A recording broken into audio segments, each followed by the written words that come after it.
Time now for Futures in Focus. Oil prices falling today after inventories, and we have the dollar ahead of the FOMC minutes to talk about as well. So let's bring in Scott Bauer of Prosper Trading Academy, joins us from the CME. Let's begin with the dollar. Is it being traded upon because of the Fed minutes later on today, Scott, or are there other concerns, geopolitical and otherwise?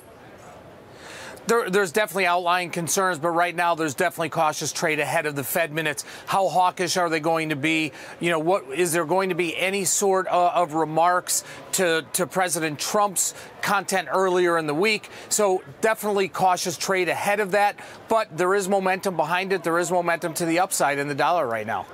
Do you anticipate anything coming out of the FOMC minutes that might give some direction to this market? Not really. I think they're going to stick to course here. Right now, the futures market is pricing in about a 77% chance that they're going to raise in December. I don't think that we're going to deviate, or they're going to deviate any path from that. I think they're going to say monetary policy is right where it should be. We're going to monitor inflation, and we still look for gradual interest rate hikes. All right. We have WTI crude trading under $70 for the first time since I'm not quite sure when this after inventories, a fourth straight build. Scott, what's happening?